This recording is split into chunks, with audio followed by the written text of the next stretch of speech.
요즘 들어 머릿속이 복잡하기만 합니다. 처형이라지만 어디까지 신경을 써야 할지, 내가 처형의 남편 역할까지 해야 하는 건지, 어느 선에서 선을 그어야 할지 고민이 많아집니다. 처형은 아이를 가지기 위해 온갖 노력을 기울였지만 결국 몸만 상하고 원하는 결과를 얻지 못했습니다. 그 과정에서 아이가 안 생기는 원인을 두고 동서와 자주 다투었고, 그럴 때마다 처형은 저희 집으로 찾아와 마음을 달래고 가곤 했습니다. 처형과 저희 집은 같은 아파트 옆동에 살아서 자주 오갔습니다. 아내는 술을 좋아하는 편이었는데 둘째를 가진 후로는 입에 대지 않고 있어 울고 불고 찾아올 때면 결국 처형의 술친구 역할은 자연스럽게 저의 몫이 되었습니다. 처음에는 딱한 마음에 들어주었지만 하루 종일 일하고 온몸이 녹초가 된 상태에서 처형의 하소연을 듣는 일이 반복되니 점점 부담스럽게 느껴지기도 했습니다. 그러던 어느 날 처형의 이야기를 들으며 몰랐던 사실을 알게 되었습니다. 동서가 생각보다 문제가 많은 사람이었더군요. 성격이 다혈질이라 욱하는 성질이 심했더라고요. 감정을 조절하지 못하고 양아치 근성 뭐 이런 게 있어서 한번 흥분하면 장소를 가리지 않고 쌍욕은 기본이고 심지어는 때리기까지 했다고 합니다.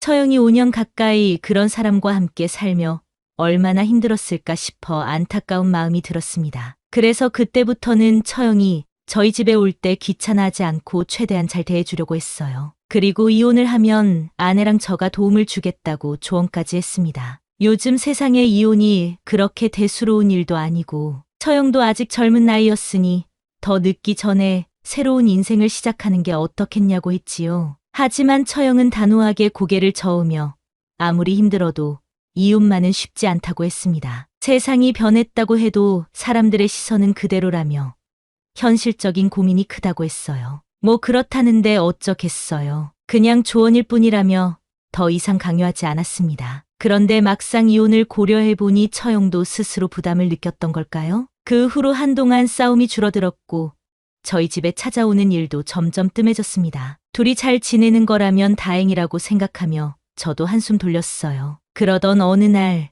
처형이 아이를 가진 겁니다. 오랜 기다림 끝에 찾아온 기적 같은 소식이었으니 모두가 기뻐했어요. 이제 아이가 생겼으니 동서도 아이를 봐서 양아치 근성은 버리고 처형을 아껴주지 않을까 싶었거든요. 그래서 기쁜 마음으로 온 가족이 모여 축하해 주었습니다. 하지만 그 행복은 오래가지 못했어요. 몇 주 지나지 않아 처형의 아이가 잘못되었다는 청천벽력 같은 소식을 들었습니다. 너무 놀라서 하던 일도 접어두고 곧장 병원으로 향했어요. 병원에 도착하니 장모님과 처형만이 조용히 앉아 있었습니다. 제가 도착하고 얼마 지나지 않아 장모님은 잠시 바람을 쐬러 나가셨고 저는 처형의 곁에 앉아 위로의 말을 건넸어요. 그러자 처형은 아무 말 없이 저를 와락 끌어안고는 참았던 듯 서럽게 울기 시작했습니다. 그동안 우리 집에 와서도 하소연하며 울곤 했지만 이번엔 그때와는 차원이 다른 슬픔이 느껴졌어요. 어떻게든 위로해주고 싶어 가만히 등을 두드려주고 한 손으로는 머리를 쓰다듬어 주었습니다. 정말 그저 위로해주고 싶었을 뿐이었어요. 그런데 그때 병실 문이 벌컥 열리며 동서가 들어왔습니다. 동서는 처형이 제 품에 안겨있는 모습을 보자마자 얼굴이 돌아갔어요. 뭐 그건 그거고 제가 부끄러운 짓을 한 게 아니라서 가만히 있었는데 동서는 대뜸 화를 내더라고요. 둘이 지금 뭐 하는 거야? 기막힌 듯한 목소리로 쏘아붙이며 우리를 몰아세우기 시작했습니다. 평소에도 예의라고는 없는 사람이었지만 이건 너무한 거 아닌가 싶었어요. 자기 아내가 아이를 잃고 병원에 누워있는 상황인데 남편이라는 사람이 욕까지 섞어가며 할 말인가요? 어이가 없어서 저도 결국 한마디 했습니다. 정신 좀 차리고 살아라. 그러자 동서는 더 크게 화를 냈고 결국 병실에서 말싸움이 벌어졌습니다. 아내와 장모님이 들어오면서 겨우 수습되었지만 저는 그날 일을 잊을 수가 없었어요. 그 일이 있고 나서 처형은 저희 집에 더 자주 찾아오기 시작했습니다. 원래는 가끔씩 오던 게 이제는 며칠에 한 번꼴로 오더니 나중에는 아예 자고 가기까지 했어요. 자고 갈 때는 항상 제가 거실 소파에서 자야 했습니다. 처음엔 처형이 미안하다며 몇 번 양보하겠다고 했지만 결국엔 늘 같은 상황이 반복되었죠. 아내도 큰 불만 없이 처형과 함께 방을 쓰곤 했습니다. 그러면서 처형은 자꾸 저를 치켜 세우며 말했습니다. 제부 같은 사람이랑 결혼했어야 하는데 연상의 남자가 역시 다정하고 배려심이 깊어. 형부랑 비교되네. 같은 말을 종종 했어요. 처음엔 그저 미안해서 기분이라도 풀어주려는 말이라 생각하고 흘려들었어요. 그런데 계속 듣다 보니 점점 묘한 분위기가 감돌았습니다. 어느 날은 처형이 저녁을 먹고 술을 한잔하면서 저에게 말했어요. 제부는 아내한테 참 잘하는 사람 같아. 그런 사람이랑 사는 아내는 참 행복하겠다. 저는 가볍게 웃으며 넘겼지만 시간이 갈수록 이런 대화들이 쌓이면서 뭔가 이상한 느낌이 들기 시작했어요. 그러던 중 여름 휴가철이 다가왔습니다. 저는 원래 휴가를 따로 계획할 생각이 없었는데 아내와 장모님이 적극적으로 나서면서 가족 여행을 가기로 결정되었어요. 장모님은 차라리 이번 기회에 동서와 처형이 서로 갈등을 풀 수 있는 자리를 만들어 보라고 하셨고, 저도 그게 괜찮은 방법일 수도 있겠다는 생각이 들었어요. 마침 바닷가 근처에서 펜션을 운영하는 친구가 있어 좋은 가격에 숙소를 빌릴 수 있었어요. 가족 여행이라기보다는 처형과 동서의 관계를 풀어주기 위한 목적이 더 컸습니다. 하지만 출발부터 분위기가 심상치 않았어요. 각자 차를 몰고 출발했는데 도착해보니 처형이 먼저 와 있었습니다. 그런데 도착하자마자 동서와 티격태격 싸우고 있는 거예요. 제부 좀 본받아라. 무조건 빨리 가는 게 좋은 게 아니야. 난 운전 오래 하는 거 싫다고 했잖아. 빨리 와서 쉬는 게 낫지.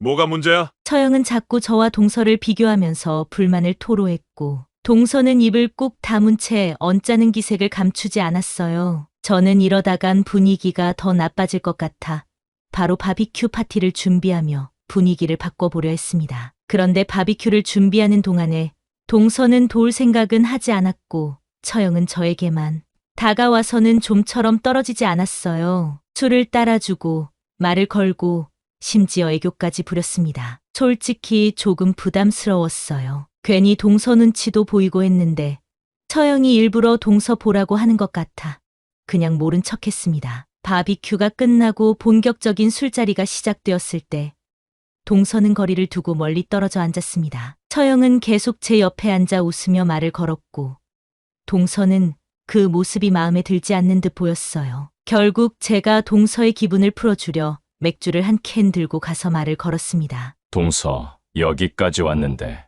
좀 묻고 그래요. 오늘 맥주가 장난 아니게 시원한데 한잔해요. 그러자 동서는 처음엔 시큰둥하더니 취기가 올라오고부터는 농담도 던지고 즐겁게 놀기 시작했어요. 하지만 처형은 계속해서 저와 동서를 비교하며 말을 했고 분위기는 점점 험해졌습니다. 아내도 처음에는 분위기를 풀어보려 하면서 같이 술을 먹었는데 오히려 그게 독이 되었는지 피곤하다면서 먼저 방으로 들어가 버렸어요. 그 뒤로 동서와 저는 둘만 남아 조용히 대화를 나누고 있었는데 동서가 갑자기 말을 꺼냈습니다. 기분도 꿀꿀한데 우리 시내에 나가서 한 잔 더 할래요? 하지만 저는 다음날 일정도 있고 이미 많이 마셨기에 차를 몰고 나갈 수도 없었어요. 술도 마셨는데 그냥 여기서 한 잔 더 먹다가 마무리해요. 그러자 동서는 기분이 나빠졌는지 갑자기 벌떡 일어나서 차 열쇠를 들고 나가 버렸습니다. 어이없기도 했고 말릴 새도 없어서